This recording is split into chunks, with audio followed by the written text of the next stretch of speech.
और मैं कर्म भूमि से आया हुआ हूं, उत्तर प्रदेश से। परंतु अधिक सुखद अनुभूति क्यों होती है? हिंदी में पहला जो खड़ी बोली हिंदी का ग्रंथ लिखा गया वो स्वामी दयानंद सरस्वती जी के द्वारा लिखा गया सत्यार्थ प्रकाश माना जाता है, जो इसी गुजरात की धरती से थे। हिंदी भारत की भाषा होनी चाहिए, यह विचार प्रतिपादित करने वाले महात्मा गांधी इसी धरती के थे। लोकमान्य तिलक महाराष्ट्र से थे, कन्हैयालाल माणिकलाल मुंशी जी भी गुजरात से थे, श्यामा प्रसाद मुखर्जी जी बंगाल से थे, गोपाल स्वामी अयंगर जी तमिलनाडु से थे, और विरोध करने वाले एक पंडित जी उत्तर प्रदेश से थे। अन्यथा वह समस्या कभी पहले ही बेहतर ढंग से समाधान हो जाता। और सिर्फ हिंदी का विषय नहीं है, समस्त भारतीय भाषाओं में के अंदर जो स्व का तत्व है, जिसका कि अभी उल्लेख मोहन जी कर रहे थे, उन्होंने एक विषय कहा कि हमारे यहां युद्ध का भी स्वरूप क्या होता था, जो उन्होंने महाभारत का उल्लेख किया। तो मैं इस भाषा के विषय से ही उसका एक संबंध स्थापित करने का प्रयास करता हूं, जो मैंने पहले एक बार भी बोला था। भाषा हमारे मन में क्या विचार लाती है और हमारे स्व से कैसे दूर ले जाती है, और वह स्व हमारा भाषाओं के माध्यम से कैसे स्थापित होता है। जैसे अभी उन्होंने युद्ध का वर्णन किया, आप सब ने वो कहावत सुनी होगी, everything is fair in love and war. और इसका यदि हिंदी में ट्रांसलेशन हो या भारतीय भाषा में ट्रांसलेशन हो तो कहते हैं जंग और इश्क में सब कुछ जायज है। मगर न जंग हिंदी या भारतीय शब्द है, न इश्क भारतीय शब्द है, न जायज भारतीय शब्द है। किसी भारतीय भाषा में, संस्कृत हो, हिंदी हो, गुजराती हो, मराठी हो, बंगला हो, आपने कभी कोई ऐसी कहावत नहीं सुनी होगी कि युद्ध और प्रेम में सब कुछ अनुचित उचित है, क्योंकि यह हमारे स्व का तत्व होता ही नहीं है। हमारे यहां प्रेम त्याग का प्रतीक है और युद्ध का धर्म था। और प्रेम क्या त्याग का प्रतीक है? लोग प्रेम में या तो प्राप्ति हो जाती है, तो एक अज्ञे जी ने एक पंक्ति में लिखा था, वो मुझे बहुत उपयुक्त लगता है। आजकल तो युवक युवतियों में बड़ा प्रेम का भाव उत्पन्न होता है। अब उसके दो परिणाम होते हैं। अगर प्राप्ति हो गई तो वो हाला की तरह हो जाती है, यानी शराब के नशे की तरह, और यदि उसमें असफल हो गए तो वो अनुभवों के कड़वे रस का एक प्याला हो जाता है। परंतु उन्होंने लिखा, भारतीय परंपरा में जो हमारा स्व था उसमें प्रेम क्या था? अज्ञे जी की कविता में है, वे मुर्दे होंगे प्रेम जिन्हें अनुभव रस का कटु प्याला है, वे रोगी होंगे प्रेम जिन्हें सम्मोहनकारी हाला है, मैंने विदग्ध हो जान लिया, अंतिम रहस्य पहचान लिया, मैंने आहुति बनकर देखा यह प्रेम यज्ञ की ज्वाला है। तो हमारे यहां यह था। वैसे ज्वाला में जलने वाले लोग आजकल भी बहुत सारे दिखाई पड़ रहे हैं, जो अपने पोस्टर में जलता हुआ दिखाई दे रहे हैं। परंतु मैं उनसे कहना चाहूंगा, हां हम जलते हैं, मगर किस हेतु से जलते हैं यह आपकी बुद्धि से परे है। क्योंकि हमने बचपन में शाखाओं में वह गीत सुना, हम केशव के अनुयायी हैं, हमने तो बढ़ना सीखा है, और आगे जलने का उल्लेख है, अंधकार में बंधु भटकते, पंथ बिना व्याकुल दुख सहते, पथ दर्शक दीपक बन तिल तिल हमने तो जलना सीखा है। अब युद्ध पे आए, जिसका प्रतिपादन उन्होंने किया। युद्ध का धर्म क्या था? मैं एक उदाहरण देना चाहता हूं। महाभारत के युद्ध का उन्होंने उल्लेख किया। महाभारत में एक प्रसंग आता है कि जब कर्ण और अर्जुन का युद्ध हो रहा होता है, तो नागों का राजा विश्वसेन कर्ण के रथ के पास पहुंचता है और उसके तर्कश में जाकर कहता है कि मेरा भी अर्जुन उतना ही बड़ा शत्रु है जितना तुम्हारा शत्रु है, बस अपने बाण पर चढ़कर मुझे अर्जुन के रथ तक पहुंचने दो और मैं इसको डसकर समाप्त कर दूंगा, मेरा भी प्रतिशोध पूरा और तुम्हारे शत्रु की मृत्यु। मगर everything is fair in love and war, जंग में सब कुछ जायज होने की कहावत वालों को समझना चाहिए कि कर्ण क्या जवाब देता है। कर्ण कहता है, उसमें जो बहुत बड़ा क्रक्स है, वो कहता है, तेरी सहायता से जय तो मैं अनायास पा जाऊंगा, आने वाली मानवता को लेकिन क्या मुख दिखलाऊंगा। आगे की पंक्ति और महत्वपूर्ण है, जो भारतीय परंपरा के स्व को कहती है, उसमें सारा क्रक्स है। वो कहता है, अर्जुन है मेरा शत्रु किंतु वह सर्प नहीं, नर ही तो है, संघर्ष सनातन नहीं, शत्रुता इस जीवन भर ही तो है। अब जब हम जन्म जन्मांतर में विश्वास करते हैं तो धर्म अलग हो जाता है। तो वो कहता, अगला जीवन किस अर्थ हो, फिर हो द्वेषांध बिगाड़ूं मैं, सांपों की जाकर शरण सर्प बन क्यों मनुष्य को मारूं मैं, जा भाग मनुज का सहज शत्रु मित्रता न मेरी पा सकता, मैं किसी हेतु भी यह कलंक अपने सिर नहीं लगा सकता। और यह सिर्फ हमारे कथानकों में नहीं, रियल हिस्ट्री में है।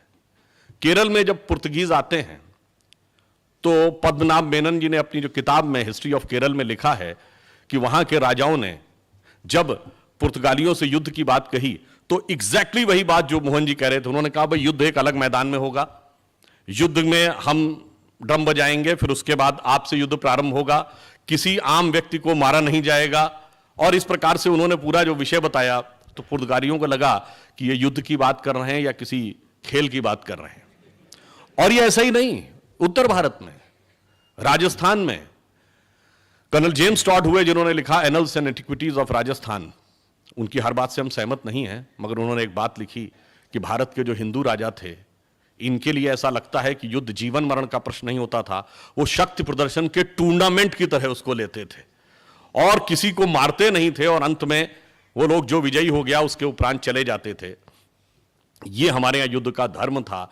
इसीलिए आप कहेंगे चलिए ये तो मिडिवल हिस्ट्री थी, मॉडर्न हिस्ट्री में आइए। आज भारत की सेना यूएन पीस कीपिंग फोर्स की सबसे एक्टिव आर्मीज में से एक है। ये उतना महत्वपूर्ण नहीं है, महत्वपूर्ण यह है कि भारतीय सेना जो यूएन पीस कीपिंग फोर्स में जाती है उसके खिलाफ ह्यूमन राइट्स के जो मामले आते हैं वो कोई भी मामले नहीं आते, अन्य सेनाओं के सामने मामले ज्यादा आते हैं क्योंकि वो युद्ध की मर्यादा के उस स्व से निकले हुए हैं। अब इसलिए मैं कहता हूं जब हम स्व को समझने का प्रयास करें तो सबसे पहले तो जैसा कि बताया, स्वतंत्रता, हमें स्वाधीनता मिली, पर हमारे तंत्र में स्व का भाव कितना है। और तंत्र में स्व का भाव का सबसे पहले तिरोभाव या अभाव वहां से प्रारंभ हुआ जब हमसे कहा गया कि हम एक देश तो थे ही नहीं कभी, हम तो दूसरे लोग आके सेटल होते चले गए और हम ये राष्ट्र बनता गया। मुझे याद है बचपन में जब राजीव गांधी जी प्रधानमंत्री थे, लोगों को याद होगा दूरदर्शन के ऊपर एक वो आता था, बार बार एक प्रोग्राम के बाद एक शेर सुनाया जाता था, सरजमीने हिंद पर अक़वाम आलम के फिराक, काफिले बसते गए हिंदोस्तां बनता गया। जैसे हम कोई सराय थे, हम कोई मेले थे, हम कोई डेरे थे कि लोग आके सेटल होते चले गए और बनता गया। ये स्व का भाव नहीं, हमारे स्व का भाव क्या है? जैसे हिंदी के प्रख्यात कवि जयशंकर प्रसाद जी की पंक्ति में कहता हूं, हमारा राष्ट्र स्वभाव ये है, हिमालय के आंगन में प्रथम उसे किरणों का दे उपहार, उषा ने हंस अभिनंदन किया और पहनाया हीरक हार। जगे हम लगे जगाने विश्व, लोक में फिर फैला आलोक, व्योम तम पुंज हुआ तब नष्ट, निखिल संस्कृति हो उठी अशोक। तो संपूर्ण विश्व को ज्ञान हमने यहां से दिया, वह हमारा राष्ट्रीयता थी, वह हमारा स्व का तत्व था। तो पहला तो राज्य का स्वतत्व। दूसरा, हम ये देश थे क्या? बहुत से लोग ये कहते हैं कि भाई भारत क्या है। एक पुस्तक मैंने पढ़ा, वो कहते हैं India is not a geographical entity, you will say it is more fine and subtle than that. तो उससे फाइन एंड सब्टल क्या? Historical entity. कहते हैं no, it's more finer and subtle than that. Then it is more finer is cultural. No, it's more finer than that. Then it is religious. It's more finer than that. Then it is spiritual. कहता है no, it's more finer than that. तो पूछता है कि spiritual से ज़्यादा फाइनर क्या है? तो कहते हैं कि spiritual से ज़्यादा फाइनर इसलिए है कि जैसे दो न्यूक्लियस जब एक दूसरे से मिलते हैं, न्यूक्लियर बम का जो फार्मूला है उसमें दो न्यूक्लियस मिलके, हाइड्रोजन के दो मिलके हीलियम बनाते हैं, उसी से सूर्य बनता है, तो एक प्रचंड विस्फोट होता है और इस कारण से वो रेडियो एक्टिव वेव्स उस क्षेत्र में विद्यमान हो जाती हैं। वैसे ही उन्होंने कहा इस देश में हजारों वर्षों में हजारों लोगों ने अपनी आत्मा का परमात्मा के साथ फ्यूजन करने में सफलता हासिल की है और उस प्रचंड विस्फोट की तरंगें इस धरती पर विद्यमान हैं। आप जाकर इसको समझ पाएंगे, तब आप जान पाएंगे कि राष्ट्र क्या है और उसकी स्व की अनुभूति कर पाएंगे, अन्यथा बिल्डिंगें देख के चले आएंगे। इसलिए जब हम उस स्व के तत्व की बात करते हैं और वो कैसे संपूर्ण विश्व में स्थापित हो जाता है। जब भारत को स्वतंत्रता मिली तो जब सोमनाथ के मंदिर के निर्माण की बात हुई और सरदार पटेल ने क्या कहा कि जब जब भारत स्वतंत्र हुआ है तब तब सोमनाथ की अट्टालिकाओं ने गगन को छुआ है। अब भारत स्वतंत्र जैसे उनका स्वाधीन हुआ 15 अगस्त 47 को, मगर मैं एक बात कह रहा हूं, ये मैं नहीं कह रहा हूं, कोई दूसरा कह रहा है, इसलिए इसको कोई अन्यथा न ले।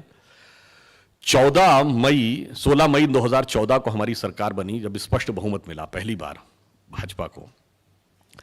18 मई सन 2014 को संडे ट्रिब्यून ने इंग्लैंड में लिखा अपने आर्टिकल में कि 16 मई 2014 should be considered as the day in which British finally left India, क्योंकि उन्होंने कहा कि उसके बाद बहुत लंबे समय तक ऐसी विचारधारा का शासन रहा, ऐसी व्यवस्थाओं का शासन रहा जो ब्रिटिश कॉलोनियल लीगेसी का ही प्रतिनिधित्व करती थी। पहली बार एक ऐसे विचार के हाथ में सत्ता आई है जिसके ऊपर कोई ब्रिटिश कॉलोनियल लीगेसी का प्रभाव नहीं, जो अपने विचार और स्वभाव में पूर्णतः भारतीय है। इसलिए उन्होंने माना। और देखिए, जब ब्रिटिश फाइनली लेफ्ट हुए तो क्या हुआ, सोमनाथ बना था 1948 के पास, और फिर जाके काशी विश्वनाथ का कॉरिडोर बना, फिर श्री राम जन्मभूमि की पताका लहराई। और यहां पर मैं यह भी कहूं कि जब काशी विश्वनाथ का कॉरिडोर हुआ, जिसका प्रधानमंत्री जी ने उद्घाटन किया, बहुत से लोगों ने कहा क्या आवश्यकता थी इसको बनाने की, इस चीज से देश का क्या लाभ है।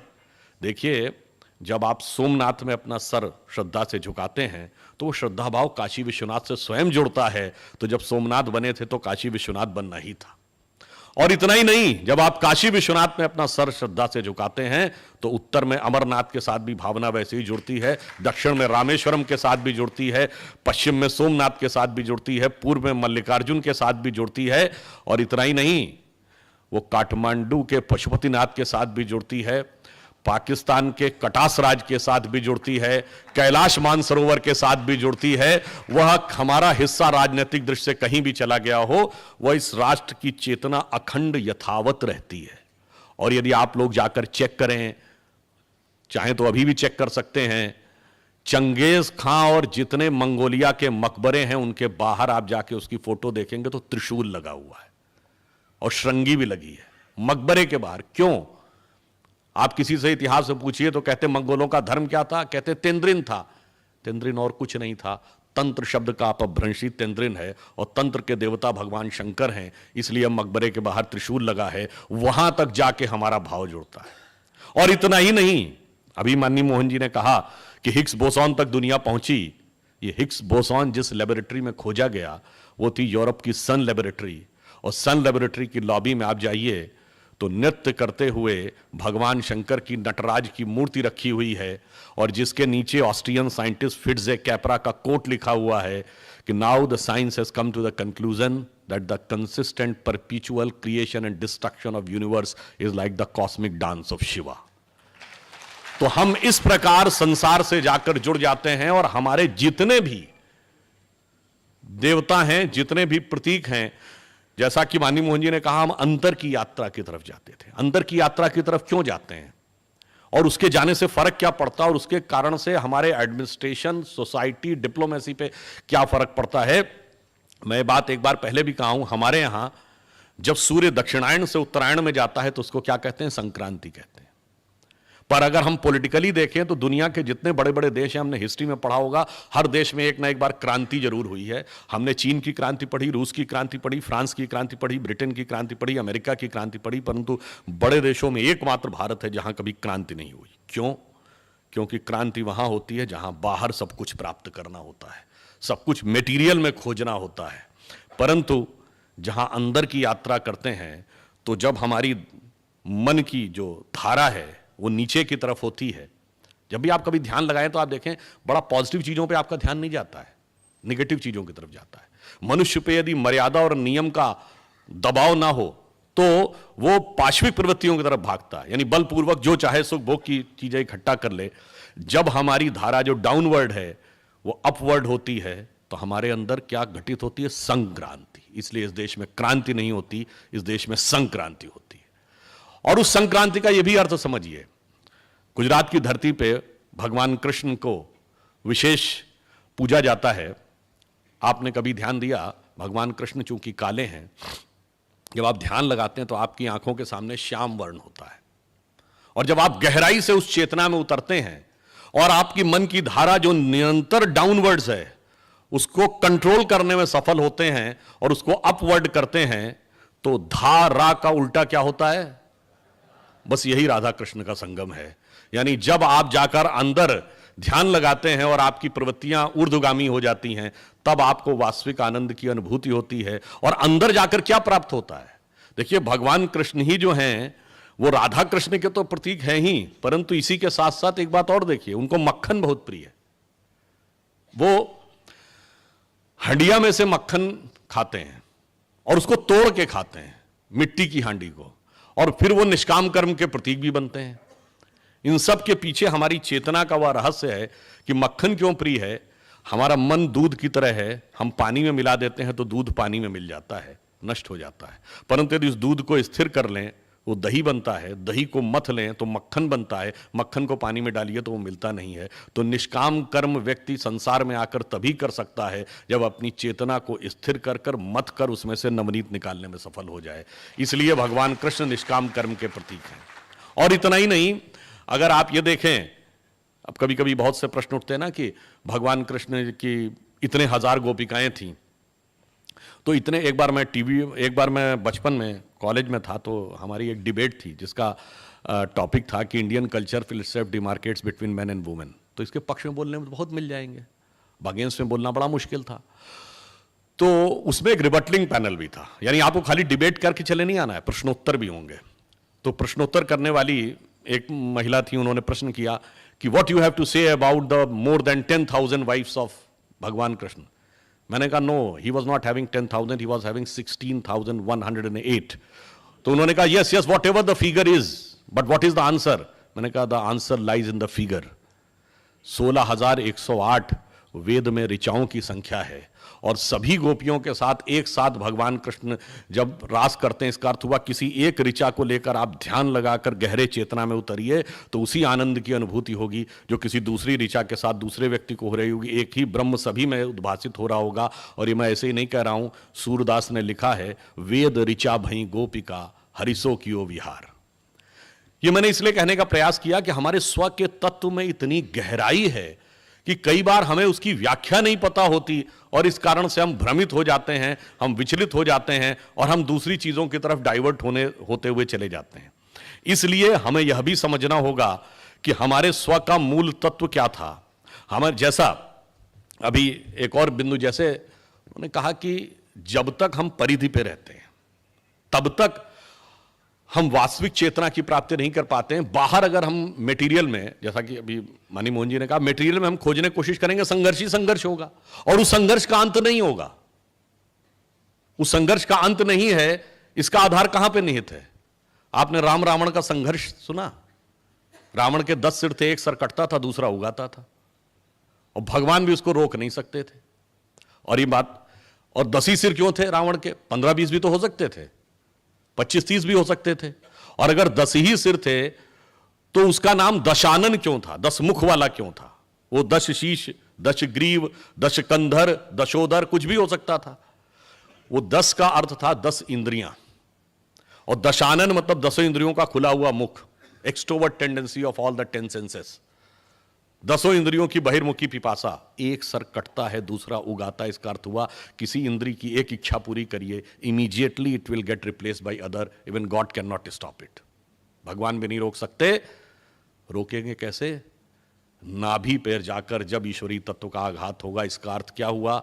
आप बाहर परिधि पे घूमते रहिए, संतुष्टि कहीं नहीं है, संतुष्टि केंद्र में जाकर है। और यह है, सिर्फ ऐसे नहीं है, अगर हमारे यहां अलजेब्रा, ज्योमेट्री, ट्रिग्नोमेट्री और मैथमेटिक्स खोजी गई, तो आपने कभी सोचा कि सर्किल को आप देखिए तो सर्किल के सर्कमफ्रेंस पे घूमिए तो अंत कभी नहीं मिलता है, एक चक्कर घूम लीजिए, दूसरे चक्कर का रास्ता सीधे दिखने लगता है। यानी परिधि पर जब तक आपकी चेतना घूमती है, अंत कभी नहीं मिलता है। सर्किल का मूल समझ में आता है जब आप सर्किल के केंद्र में जाते हैं।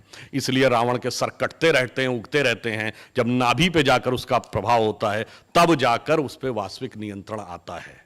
तो हमारे यहां जितने भी कथानक थे वो गहरे आध्यात्म के भी प्रतीक थे। अब यदि हम इसको वास्तविक अर्थों में देखने का प्रयास करें, कई बार लोग कहेंगे साहब ये तो बहुत पुरानी बात आपने माइथोलॉजिकल कह दी। आपने तो साहब पहले तो बात, माइथोलॉजी ऐसी कोई चीज ही नहीं है। हमारी हर चीज वर्तमान समय में यथावत कनेक्टेड रहती है। परंतु यदि हम मॉडर्न समय की भी बात कहें, आज के समय की बिल्कुल लेटेस्ट साइंस की बात कहें, छोटी सी बात, जैसा उन्होंने अभी क्वांटम का उल्लेख किया, तो मेरे मन में एक भाव आया। ये बताइए, ये लाइट है, जिन लोगों ने फिजिक्स थोड़ी भी पढ़ी होगी, अब ये लाइट वेव है कि पार्टिकल है? इसको लेकर फिजिक्स में आज तक कोई चीज फाइनल नहीं हो पाई। कारण क्या है कि जब ये किसी पानी के अंदर आप लाइट जाती है तो वो रिफ्रैक्शन होकर झुक जाती है, तो इसका मतलब ये पार्टिकल है, तभी मीडियम में आकर उसका पाथ चेंज हो रहा है। परंतु यदि ये पार्टिकल है तो स्पेस में, जैसे बताया कि सूर्य से 8.5 मिनट लगते हैं, तो स्पेस में वो लाइट की वेलोसिटी से ट्रेवल ही नहीं कर सकती थी। तो वहां पर वो वेव है, यानी स्पेस में वो वेव है, और जब मीडियम में आता है तब पार्टिकल है। अब कोई ये कहे कि साहब ये तो सामाजिक अन्याय है, और इसको लेकर कोर्ट में जाके कोई मुकदमा दायर कर दे और कहे कि ये अन्याय है, इसलिए इस पे दोनों को दोनों जगह मानना चाहिए, कि वेव भी मानना चाहिए, पार्टिकल भी मानना चाहिए। और मान लीजिए कोई न्यायाधीश भी ऐसा हो जिसने भी फिजिक्स ना पढ़ी हो, वो कह दे हाँ बिल्कुल सही बात है, वो आज से मैं आदेश करता हूं कि दोनों जगह वेव माना जाएगा, पार्टिकल माना जाएगा, और कुछ सामाजिक संगठन आकर उसका उत्सव मनाने लगें। ऐसा ही कुछ होता है। अब मैं किसी के प्रति आक्षेप नहीं करना चाहता, परंतु जब कहते थे कि भाई सबरीमला में स्त्रियों का प्रवेश रुका था, तो एक बार मैं टीवी डिबेट में था, उनका साहब बड़ा डिस्क्रिमिनेशन है, ऐसा कैसे? मैंने कहा तो सीमेटिक देखने की विधि है। ये बताइए, जब नवरात्र में 9 कन्याएं खिलाते तो आप ये नहीं कहते 4 लड़के होने चाहिए? तो हमने कहा वहां पर उस तत्व की प्रधानता है, वहां इस तत्व की प्रधानता है। जैसे आकाश में जब वो चलता हुआ आता है तो वो वेव है, जब मीडियम में आता है तो वो पार्टिकल है। बस ऐसे ही समझिए, आत्मा जब आकाश में है तो अव्यक्त और परमात्मा है, जब मीडियम में आ जाती है तो वो व्यक्त और आत्मा है। अब ये साइंस आज समझाए तो समझ में आता है, हम जो पिछली बात कहें तो समझ में नहीं आती थी। केवल 75 साल पहले गांधारी के 100 घड़ों से 100 बेटे उत्पन्न हो गए, ये कहानी थी।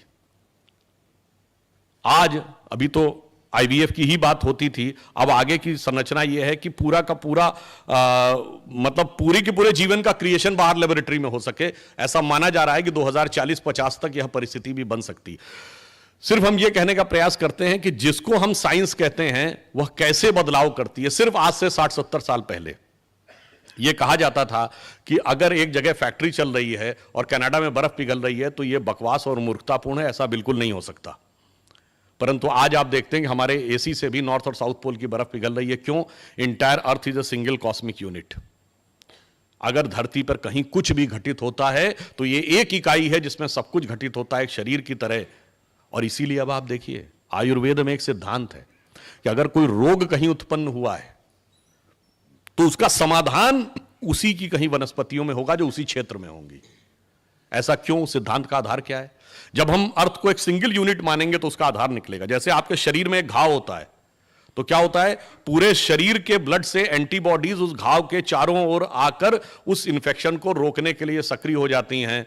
तो अगर अर्थ एक यूनिट है तो कोई कॉज वहां पर क्रिएट हुआ है तो उसकी एंटीबॉडीज इन्वायरमेंट ने वहीं पर बना रखी होगी। परंतु यह तब समझ में आएगा जब आप भारतीय तत्व से इस सृष्टि को, इस पृथ्वी को, इस प्रकृति को समझ सकेंगे। जब तक सेल्फ सेंटर्ड कंपार्टमेंटल एटीट्यूड रहेगा तब तक आप समझ ही नहीं पाएंगे। जब तक आप अरिस्टोटल के नेचर के अनुसार चलते रहेंगे कि all the elements of nature are for the service of the mankind, या फ्रांसिस बेकन और आने डिकार्टे कहते रहेंगे कि man should become the possessors and masters of nature, कोई कहता रहेगा man should be able to subdue the nature. और इतना ही नहीं, हम लोगों के तो जन्म से पहले की बात है, किताबों में हमने पढ़ा, जब यूरी गैगरिन स्पेस में गए तो हमने बुक्स में क्या पढ़ा? Man has conquered space, as if space is an enemy needed to be conquered। बस इसी भाव ने संपूर्ण प्रकृति का नाश किया। और जब हम चाहे वेदों के पृथ्वी सूक्त पे आए, या माता भूमि पुत्रो हम पृथिव्या तक आए, या फिर हम ये कहें कि हम जंगल को भी पूछते थे, नदी को भी पूछते थे, पर्वतों को भी पूछते थे, तो प्रकृति के साथ एक तादात्म्य है। हमारे यहाँ प्रकृति माता है, तो माता का उसके साथ पोषण लिया जाता है, उसका शोषण कभी किया ही नहीं जा सकता। यह एक स्व के विचार का अंतर था। और विचार का अंतर इतना ही नहीं है, मैं थोड़ा एक विषय पे और कहना चाहूंगा। वो हमारे दिमागों में मानसिकता विदेश की कैसे बैठ गई है, मैं एक उदाहरण देना चाहता हूं। आपको याद हो, आज से 1.5 साल पहले एक घटना हुई थी इंदौर में। हमारे एक पार्टी के नेता हैं जिन्होंने कहा कि कुछ मजदूर जो थे वो पोहा खा रहे थे, और उन्होंने कहा, उसके बाद उनको शक हुआ कि ये बांग्लादेशी हैं, और जब इंक्वायरी की गई तो वो बांग्लादेशी निकले। तो उसको लेकर एक बहुत बड़े जो नेता हैं, जो मोहतरमे मजलिस हैं और मुहाफिज़े इत्तिहादुल मुसलमीन हैं, और उसके बाद भी वो आज़मे सेकुलर राजनीति हैं, उन्होंने ये कहा कि साहब पोहा देखकर उन्होंने पहचान लिया, मैं तो पोहा खाता नहीं हूं, मैं तो हलवा खाता हूं, हलवा तो अरबी है इसलिए मैं हलवा खाता हूं। तो मैं उसमें टीवी डिबेट में था, मैंने कहा, इन महोदय ने कहा कि हलवा अरबी है, अब बताइए हलवे का सबसे प्राइम कॉन्स्टिट्यूएंट क्या है? शुगर, शक्कर। शक्कर कहां पाई जाती है? जहां गन्ना पाया जाता होगा। गन्ना दुनिया में 2 ही देशों में सबसे ज्यादा पाया जाता है, भारत और क्यूबा। हमने कहा ये जहां की बात कर रहे हैं वहां तो गन्ना पाया ही नहीं जाता, जब गन्ना नहीं पाया जाता तो शक्कर कहां से आई? अब दूसरा कॉन्स्टिट्यूएंट है उसका घी। किसी भी चीज का आप हलवा बनाएंगे तो घी और शक्कर तो चाहिए। घी कहां होता है? जहां प्रचुर मात्रा में दूध होता है। दूध से दही, दही से मक्खन, मक्खन से घी बनता है। अब जहां ऊंट का बूंद बूंद दूध मिलता है, वहां कहां से दही, कहां से मक्खन, कहां से घी आया? मगर आप पराधीनता का भाव ये देखिए, हलवा उन्होंने बनाया और हमको खिलाया, और हमने मान भी लिया कि उन्होंने ही खिलाया। आज हमें इस विचार से भी बाहर निकल, मैंने एक छोटा सा उदाहरण दिया कि इस बड़ी चीजों से लेके कि हम राष्ट्र के रूप में हमारा अस्तित्व नहीं था, वहां से लेके छोटी छोटी हर खाने की चीज हमारे पास बाहर से आई, ये विचार हमारे दिमागों में इस कदर पैबस्त है। और एक और छोटी सी बात बताते हैं आपको, जैसे हम भाषा की बात करते हैं तो संस्कृत, हिंदी और अन्य भारतीय भाषाओं में जितने स्वर हैं वो क्या हैं? आ, ई, उ, ओ, अंगा। ठीक। अंग्रेजी में 5 वॉवेल क्या हैं? ए, ई, आई, ओ, यू। अब आ, ई, उ और ए, ई, आई, ओ, यू में कुछ समानता है कि नहीं? अब कुछ बताने की आवश्यकता किसने किससे नकल किया होगा, मगर इसके बावजूद हमें लगता है कि वही सही है। और फिर इतना ही नहीं, अगर आप व्याकरण की दृष्टि से देखें तो हमारे जितने भी स्वर हैं वो इतने व्यवस्थित ढंग से, अभी कई बार कहते हैं ना कि भाई भाषा या संस्कृति और भाषा के साथ जुड़ी रहती है, उसमें 2 चीजें हैं, विचार और वैज्ञानिकता।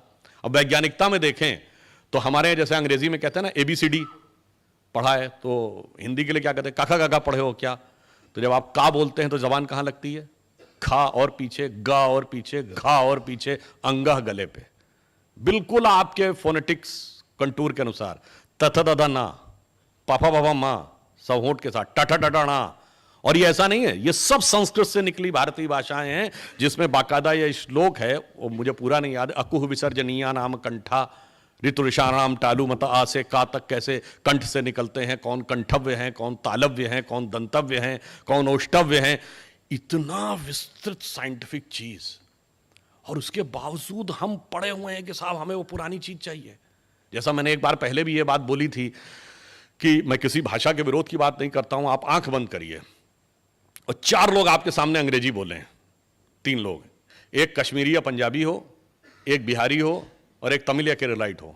आपको आंख खोलने की जरूरत नहीं, आप बता देंगे ये तमिल बोल रहा है, ये बिहारी बोल रहा है और ये कश्मीरी बोल रहा है, क्योंकि एक्सेंट का प्रॉब्लम है, साइलेंट का प्रॉब्लम है, अनसाइंटिफिक लैंग्वेज है।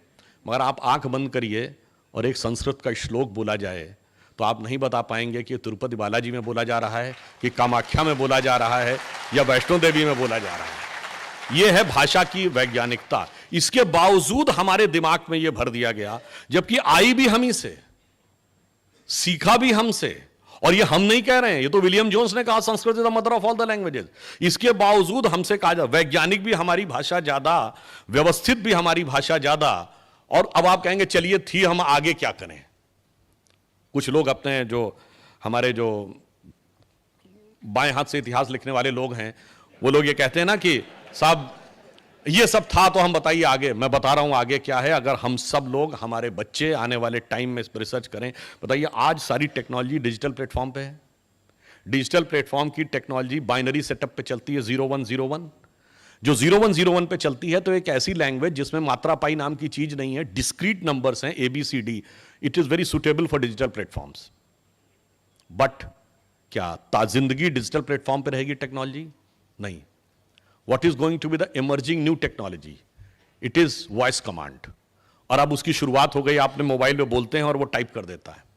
अब जो जो वॉइस कमांड की टेक्नोलॉजी आगे बढ़ती चली जाएगी, वैसे ही फोनेटिक्स का इंपॉर्टेंस बढ़ेगा, उसकी सोनोग्राफिक रिसर्च होगी, उसके साथ साथ उसके जो एकॉस्टिक इफेक्ट हैं उस पर रिसर्च होगी, और जो जो हम आगे बढ़ेंगे तो वो सारी भाषाएं जिनकी वर्तनी, जिनके स्वर अधिक वैज्ञानिक हैं, अधिक प्रभावी हैं, उन भाषाओं के लिए सुनहरा अवसर है आगे अपने को स्थापित करने को। और इतना ही नहीं, हमारे यहां तो माना गया है कि संपूर्ण भाषाओं के अंदर एक छंद है, एक तरंगे हैं, और उन तरंगों तक जब हम पहुंचेंगे सोनोग्राफिक रिसर्च करते हुए, तो हमारे यहां जो हर चीज का एक मंत्र में महत्व माना जाता है ना, यदि आने वाले टाइम में हम रिसर्च करें और 10 साल बाद या 15 साल बाद कोई क्लिनिकली प्रूव कर दे कि अनुष्टुप छंद में आदित्य हृदय स्रोत को जाप करने से हार्ट पर यह पॉजिटिव प्रभाव पड़ता है, तो हमें दुनिया से कहने की जरूरत नहीं पड़ेगी कि अमुक भाषा सीखो। फिर आप देखिए जैसी दीवानगी इस समय विदेशी भाषाओं के लिए दिखती है, उससे अधिक दीवानगी ना दिखने लगे आने वाले समय में। अब एक और बात सोचिए, हमारे मन में एक और बात भर दिया जाता है, साहब हमारे यहां तो ऐसा था कि वो लोग लिखना नहीं जानते थे, इसलिए बोल बोलकर गुरु शिष्य परंपरा में उसको आगे ले जाते थे। अब ये बताइए, जिन लोगों ने खगोलीय गणनाएं कर ली, जिसका अभी मोहन जी ने उल्लेख किया कि भगवान राम के जन्म के समय के ग्रह नक्षत्र को प्लैनेटोरियम सॉफ्टवेयर में डालिए तो 7114 ईयर्स बिफोर का समय आ जाता है एग्जैक्ट। वैसे वो कितना सही है, वो उन्होंने नक्षत्रों की सही गणना की, वो तो अलग विषय है, परंतु आप ये बताइए इतना exact calculation, trigonometry, geometry, Ayurveda, अंक गणित, उपनिषद जैसा ज्ञान, और वो लोग लिखना नहीं जानते थे। ये बात तर्कसंगत लगती है? अगर कोई ये कहे तो ये बात अतार्किक नहीं, ये मूर्खतापूर्ण लगती है, और अगर ये भी कह दिया जाए कि ये पागलपन लगता है तो अतिशयोक्ति ना होगी। वास्तविकता यह है कि वो लिखना नहीं जानते थे, नहीं, वो लिखना नहीं चाहते थे, क्योंकि विद्या का स्वरूप दूसरा था। जैसे आज आप कहते हैं हार्ड कॉपी भेजो या सॉफ्ट कॉपी भेजो, तो हार्ड कॉपी मतलब पेपर और सॉफ्ट कॉपी मतलब मोबाइल में ट्रांसफर कर दो। तो पहले क्या था, एक दौर में जब ताम्रपत्र के ऊपर लिखा जाता था तो वो हार्ड कॉपी थी, फिर भोजपत्र सॉफ्ट कॉपी हो गई, फिर भोजपत्र हार्ड कॉपी हो गई, कागज सॉफ्ट कॉपी हो गई। अब कागज हार्ड कॉपी है और ये डिजिटल जो कॉपी है वो सॉफ्ट कॉपी है।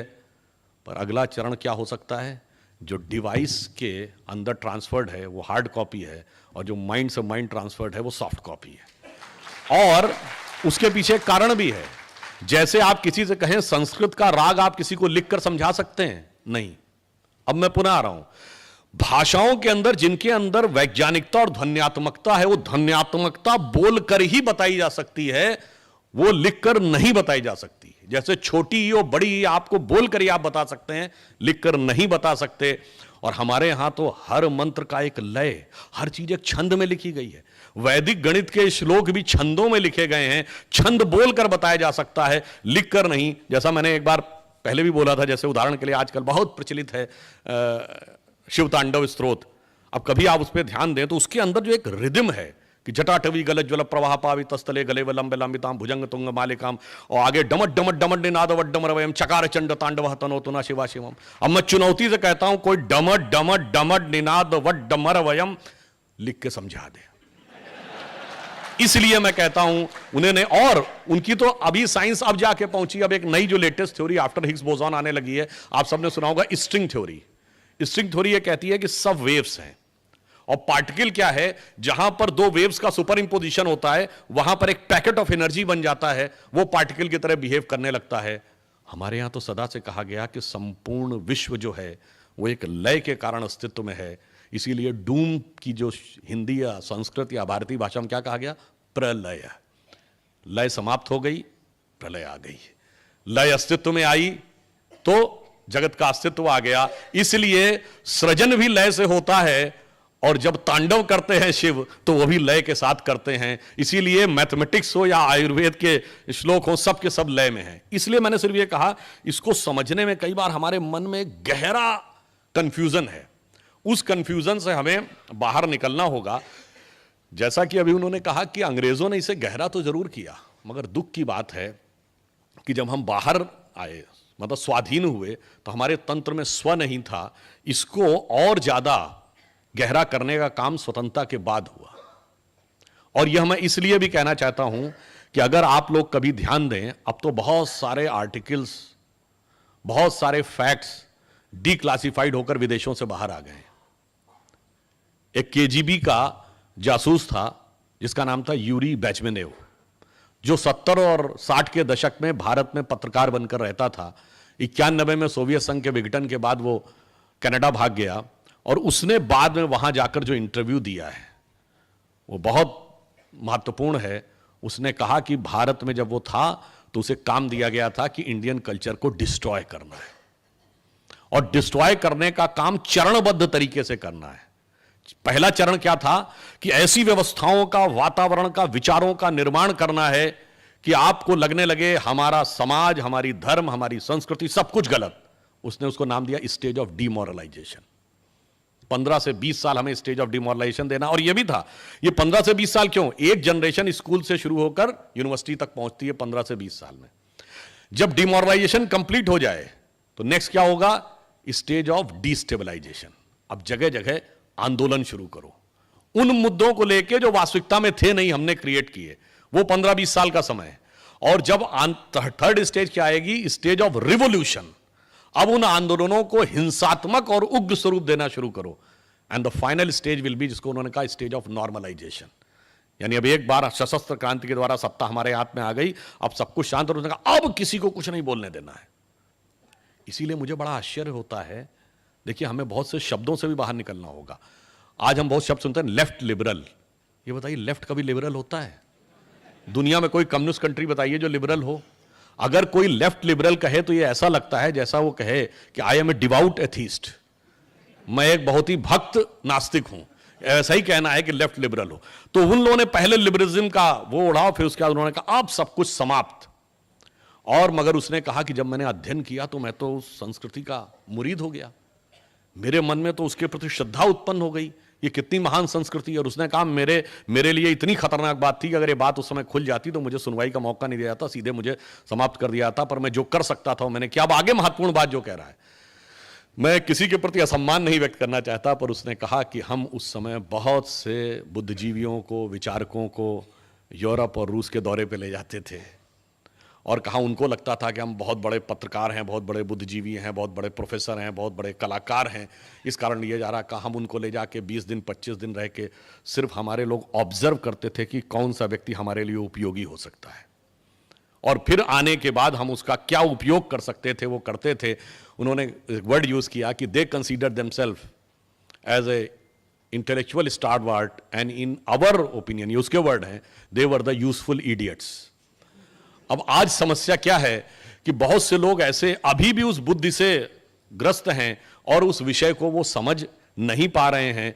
तो आज की युवा पीढ़ी, देखिए आज कुछ भी कहें, सबसे ज्यादा टेक्नोलॉजी ने मारा है इन लोगों को। पहले व्हाट्सएप नहीं था, ठीक है, मैं नहीं कहता व्हाट्सएप पे बहुत सी चीजें गलत हैं, पर आज इंटरनेट, चाहे व्हाट्सएप हो, फेसबुक हो, उसने आपको यह अधिकार दिया, यदि आपके अंदर सत्य को अन्वेषण करने की इच्छा है तो 80-90% तक आप सच्चाई के नजदीक केवल सर्च करके जा सकते हैं। पहले ये हथियार नहीं था तो वो अपना एक क्षत्रिय राज्य बनाने में सफल हो जाते थे, अब वो ऐसा करने में सफल नहीं होते हैं। उसी प्रकार से अब टेक्नोलॉजी से कैसे मार खाए, आप याद करिए जब राम जन्मभूमि का विषय चल रहा था तो पहले क्या स्टैंड लिया कि ये खाली जमीन पे बनी थी।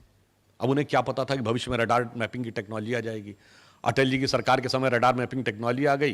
भाई यही तो कहा था ना कोर्ट ने, खुदाई नहीं कर सकते, हमने रडार मैपिंग की, रडार मैपिंग में नीचे दिख जाता है कि समतल जमीन है कि स्ट्रक्चर है। अब स्ट्रक्चर दिख गया तो हाई कोर्ट के सामने रखा गया। अब उन्होंने अपना स्टैंड चेंज कर लिया। स्ट्रक्चर दिख गया तो उन्होंने खाली जमीन नहीं, ईदगाह पे बना था, कोई बात नहीं। अब जब कोर्ट ने परमिशन दिया कि स्ट्रक्चर दिख रहा है तो खुदाई कर दीजिए। अब खुदाई में जब खंबे निकलने लगे तो फिर उन्होंने स्टैंड चेंज किया कि नहीं ये तो जैन मंदिर था। तो ये सुप्रीम कोर्ट की बात नहीं कर रहा हूं, जब हाई कोर्ट में ये मुकदमा चल रहा था, Lucknow bench of Allahabad high court, तो कोर्ट ने पूछा कि भाई आपका स्टैंड क्या है, आप बार बार बदल क्यों रहे हैं कि खाली जमीन पे था, ईदगाह पे था। अब जब उसमें वारहा वगैरह सब निकल आए, अब वो कहते हैं नहीं साहब ये तो खंबे लाके रख दिए गए। मतलब 72 बड़े बड़े खंबे लाके कहीं से रख दिए गए, जबकि उसकी पूरी वीडियोग्राफी हो रही थी। और उसमें बस एक उदाहरण भी दे देता हूं कि कोर्ट ने उनसे यह भी कहा, देखिए जो लोग कहते हैं ना प्रमाण के आधार पे, एकदम हम तो हर चीज का प्रमाण देने को तैयार है। देखिए प्रमाण के आधार पे तय होना था, तो कोर्ट ने उनसे पूछा कि आप अपने अपने पक्ष में इतिहासकार ला सकते हैं जो प्रमाण दें। हमारे पक्ष में जो इतिहासकार थे उसमें एसपी ग्रोवर साहब, गुप्ता जी, डॉक्टर देवेंद्र स्वरूप, डॉक्टर हर्ष नारायण थे, जिसमें डॉक्टर देवेंद्र स्वरूप और डॉक्टर हर्ष नारायण से बचपन में मुझे मिलने का भी अवसर मिला।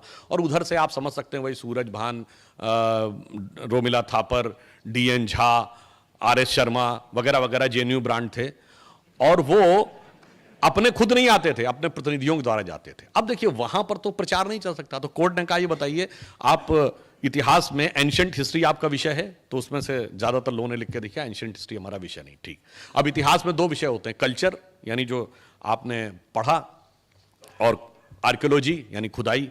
तो ये विषय खुदाई संबंधित था, तो पूछा गया कि आर्कियोलॉजी आपका विषय, उन्होंने लिख के दिया कि आर्कियोलॉजी हमारा विषय नहीं है। अब आइए, तो दस्तावेजों का परीक्षण होगा, तो दस्तावेज दो ही भाषाओं में थे, संस्कृत या फारसी। तो उनसे पूछा गया कि आपको संस्कृत और फारसी आती है, तो आश्चर्य की बात है सबने लिख के भेजा कि साहब फारसी छोड़िए हमें संस्कृत भी नहीं आती है। जबकि हमारी तरफ के जो विद्वान थे उन्हें दोनों आती थी। मैं डॉक्टर हर्ष नारायण से पर्सनली मिला हूं, जितने बड़े संस्कृत के विद्वान थे उतने बड़े फारसी के विद्वान थे कि जब बाबरी मस्जिद एक्शन कमेटी वाले लोग कोई फारसी का दस्तावेज देते थे और उसे ट्रांसलेट करते थे, तो वो वेरीफाई करने के लिए उनके पास जाता था कि भाई ट्रांसलेशन सही है या नहीं, हमें क्या पता क्या है। मगर उनकी महानता देखिए, यानी वो न लिखाई जानते थे न खुदाई जानते थे, और दावा यह कि सारी खुदाई जानते थे। मगर कोर्ट में वो मामला चारों खाने चित्त हो गया। और मैं ज्यादा समय न लेते हुए अंत में यह कहना चाहूंगा कि जो पूरा क्रम है, जैसे आज हम स्वतंत्रता के अमृत महोत्सव में आ गए, तो पहले विष निकालना होगा, तब अमृत का साक्षात्कार होगा। और विष निकालने के लिए हमारे अंदर एक कॉन्फिडेंस भी आना होगा। हम आज दुनिया के यंगेस्ट देश हैं, यह सत्य है, पर यह पूर्ण सत्य नहीं है।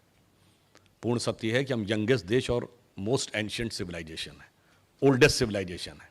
इसलिए हमारे पास ज्ञान का निरंतर सनातन स्रोत है और एक नया भविष्य की संभावना है। और यहां पे कोई कहे साहब आपने पुरानी बातें बता दी, मॉडर्न टाइम में क्या है, तो मैं मॉडर्न टाइम में भी बताना चाहता हूं।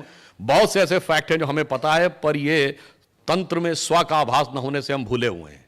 ये बताइए, एरोप्लेन बनाया राइट ब्रदर्स ने, पर क्या 1895 में शिवकर बापूजी तलबदे ने चौपाटी बीच के ऊपर जहाज उड़ा के नहीं दिखाया था? ये ठीक है कि हम गुलाम थे, हम पेटेंट नहीं करा सकते थे। उन्होंने बहुत से कांग्रेस नेताओं से संपर्क किया था, मैंने पुस्तक में पढ़ा था कि महादेव गोविंद रानडे से भी संपर्क किया था, तो उन्होंने सिर्फ ये कहा था कि मैं आपको लंदन भेज सकता हूं जहां आप अंग्रेज वैज्ञानिकों के साथ डिस्कस करें, जिसके लिए वो तैयार नहीं थे। और लोगों ने उस समय उसको जादू टोना माना था कि कोई चीज उड़ा के दिखा दी। चलिए ये बताइए, मार्कोनी ने पहला सिग्नल बनाया था, पर वायरलेस तो जेसी बोस ने भी उसी समय खोज ली थी, पेटेंट हमारा नहीं हो पाया। एडिसन ने इलेक्ट्रिसिटी बनाई, जगदीश चंद्र बोस ने भी इलेक्ट्रिसिटी खोजी थी, पेटेंट हमारा नहीं हो पाया। सीवी रमन ने सबसे पहले समुंदर नीला क्यों दिखता है, तो ये लोग कहते थे कि आकाश का रिफ्लेक्शन है इसलिए नीला दिखता है, पर रमन्स इफेक्ट ने बताया कि स्कैटरिंग करते समय सबसे ज्यादा स्कैटर्ड नीला रंग होता है इसलिए नीला दिखता है। उनको फिजिक्स का नोबेल प्राइज मिला, तो ये कहा जाता है he was the first Indian to get a Nobel prize of physics. This is not truth, the full truth is he was the first non European, non white to get a Nobel Prize in any branch of fundamental science. अब आप आइए, निर्जीव विज्ञान के बाद हम सजीव विज्ञान में आए तो जीन्स आई। जीन का मॉडल 1967 में बनाया वॉटसन एंड क्रिक ने, और उनके साथ कौन था? डॉक्टर हरगोविंद खुराना, वो भी नोबेल पुरस्कार उनको मिला। तो जीन्स में भी हम उसी के समान आगे थे। अगली चीज आइए, अगर आप अभी जिसका उल्लेख किया गया, 21वीं सदी की अभी की सबसे बड़ी खोज क्या है? हिग्स बोसॉन, जिसको गॉड पार्टिकल कहते हैं। ये दो साइंटिस्टों के नाम पे है, इंग्लैंड के पीटर हिग्स, और बोसॉन शब्द भारत के सत्येंद्र नाथ बोस के नाम पर है, जिन्होंने इसकी अवधारणा दी थी पहले। इसका अर्थ क्या हो गया? आधुनिक विज्ञान के भी हर कदम के ऊपर हमारे पूरी छाप दिख रही है, पर स्व का तत्व का ऐसा अंधकार का अध्यास है कि हम उसे नहीं देखना चाहते। अब हम कंप्यूटर में देखें तो अगर हम इसमें कहें तो आज माइक्रोसॉफ्ट का सीईओ भी हमारा है, गूगल का सीईओ हमारा है, पेप्सी की सीईओ हमारी है। अगर आप देखें तो जो सिटी बैंक का सीईओ हमारा था, जिसमें मैंने पहले भी बोला है कि एक बार एक पाकिस्तान के पत्रकार के साथ हमारा टीवी बहस हो रही थी और उन्होंने कहा कि अरे आप जो हैं आप लोग इसलिए करते हैं, आपके पास बड़े बड़े कंपनी के सीईओ हैं तो आप लोग गूगल को मैनेज कर लेते हैं। क्योंकि उस जमाने में एक बात चली थी कि आप भिखारी टाइप करिए गूगल पे तो इमरान खान की फोटो आ जाती थी। तो उन्होंने कहा कि सुंदर पिचाई गूगल का चीफ है और वो इंडियन है, इसलिए इन्होंने मैनेज कर रखा है। तो हमने कहा कि मैडम आपसे गलती हो रही है, हमारे सिर्फ एक चीफ नहीं है, मैंने सारे चीफ गिनाए, बड़ी बड़ी मल्टीनेशनल्स के चीफ यहाँ हैं। 75 साल पहले जैसे माननीय मोहन जी ने कहा, हम स्वतंत्र हुए और वो और घोषित रूप से परतंत्र हो गए। तो वो कहाँ पहुंचे? उनके यहाँ भी बहुत सारे चीफ हैं, लश्कर तैयबा का चीफ, जैश ए मोहम्मद का चीफ और अलकायदा का चीफ। तो ये दोनों की धारा अलग अलग हुई। और इतना ही नहीं, हम एक और बात समझिए, सिर्फ हम सांसारिक रूप से ही आगे आने की क्षमता नहीं रखते हैं। एक और फैक्ट आपको 1 मिनट में और बता देता हूं, हम में से बहुत से लोगों को नहीं ध्यान होगा, ये जो कंपनीज हैं, चूंकि गुजरात में तो व्यापार का बड़ा क्षेत्र है, पब्लिक इशू करने वाली दुनिया की पहली कंपनी कौन थी? ये सन 1600 कुछ की बात है, it was Dutch east India company. World के ट्रेड पर अगर सबसे बड़ा हिस्सा दुनिया में all time in the history किसी एक कंपनी का रहा है तो 50% of the global trade control किया है ब्रिटिश ईस्ट इंडिया कंपनी ने। दोनों में इंडिया है।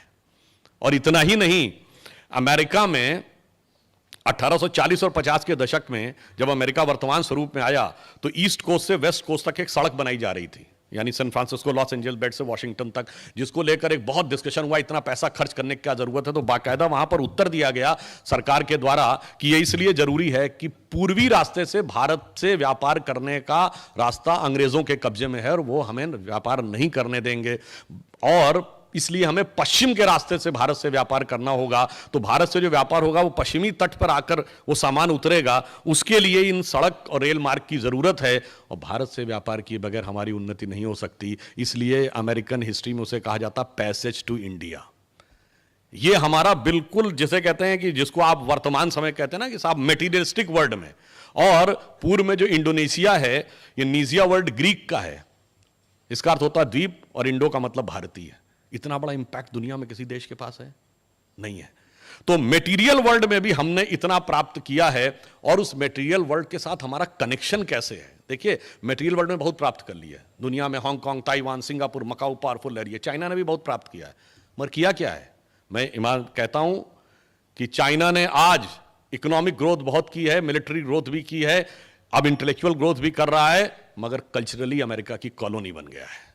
क्योंकि वहां का यूथ सिर्फ डिस्कोथेक पब में झूमो, एक अच्छी नौकरी पाओ, उसके बाद बर्गर खाओ और उसी में झूमता हुआ रह रहा है। कहां गई वो चाइनीज सभ्यता? वो समाप्त हो गई। इसलिए हम यह कहना चाहते हैं कि हम जब अपने स्व के साथ उभरेंगे तो दुनिया को एक अलग प्रकार का संदेश देते हुए आएंगे, क्योंकि हम किसी को डोमिनेट करने के लिए नहीं आ रहे हैं, हम पूरे वर्ल्ड को मोटिवेट करने के लिए आ रहे हैं। यह हमारे स्व के तत्व का अधिष्ठान है, और यह जब उभर के सामने आएगा तो उसका मूल कारण जानते हैं क्या? एक पंक्ति में कह के समाप्त करता हूं, सारा का सारा स्रोत कहां से आता है?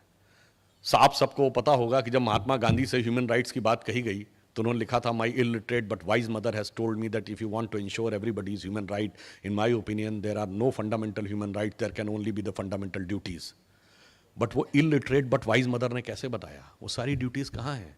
भगवान राम की कथा देख लीजिए, सबका सबके साथ सिर्फ कर्तव्य है, भाई भाई का कर्तव्य, पिता पुत्र का कर्तव्य, पति पत्नी का कर्तव्य, राजा प्रजा का कर्तव्य, सब जगह सिर्फ कर्तव्य ही कर्तव्य है।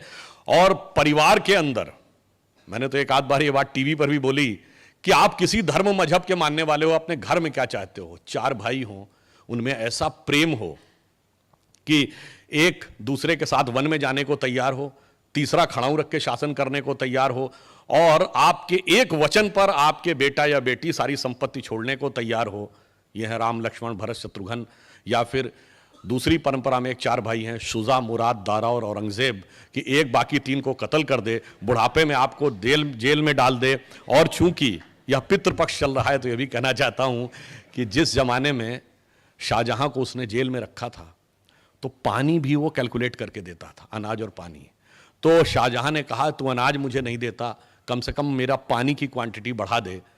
तो उसने बढ़ाने से मना कर दिया था। तो फारसी में एक कविता लिखी थी, वो फारसी कविता मुझे नहीं याद है, जिसमें इसने लिख के भेजा था कि तू जिंदा बाप को पानी के लिए तरसा रहा है, तुझसे तो कहीं अच्छे हैं काफिर हिंदू जो अपने मरे हुए पूर्वजों को भी पानी देते हैं। तो आप सोचिए कि हमारी सोच सिर्फ वर्तमान में नहीं है, लंबे समय तक पीछे जाती है। और अब ये वर्ल्ड की डिप्लोमेसी कैसे प्रभावित करती है, आज पूरे विश्व में देखिए क्या करना चाहता है यूक्रेन का रशिया, एनेक्सेशन। दूसरा है सब्जुगेशन। तीसरा है डोमिनेशन। यानी या तो मिला लो अपने में, या परोक्ष रूप से उस पर शासन करो, या उसको किसी ट्रीटी का हिस्सा बनाकर उसका शोषण करो। ये 3 चीजें हैं। पर ये बताइए, भगवान राम ने जब लंका जीता था तो क्या एनेक्सेशन किया था? नहीं। उन्होंने क्या उसका सब्जुगेशन किया, अपना कोई डिप्टी अपॉइंट किया? नहीं। या कोई डोमिनेशन किया, कोई कॉन्ट्रैक्ट साइन कराया? नहीं। धर्म का प्रचार करो, अपने धर्म की स्थापना करो, बस। जो भगवान कृष्ण ने गीता में कहा, स्वधर्मे निधनम श्रेयो पर धर्मो भयावह। तो पूरे वर्ल्ड में क्लैश ऑफ सिविलाइजेशन में हम ही जवाब देंगे कि परिवार के अंदर भाई बहन के बीच की सौहार्द से लेकर विश्व में राष्ट्रों के बीच का सौहार्द सिर्फ हम ही दे सकते हैं। और जिस संस्कृति को आप ये कहकर लांछित करते हैं, उसके अंदर वो सारी चीजें हैं। मगर ये भी कभी कभी एक बिंदु और कह दूं, हमारे अंदर बहुत शक्ति है, पर हनुमान जी की तरह हम अपनी शक्ति भूले हुए हैं। और कुछ काल नेमी ऐसे हैं जो ये चाहते हैं कि शक्ति याद नहीं आनी चाहिए, पर अब धीरे धीरे शक्ति याद आने लगी है।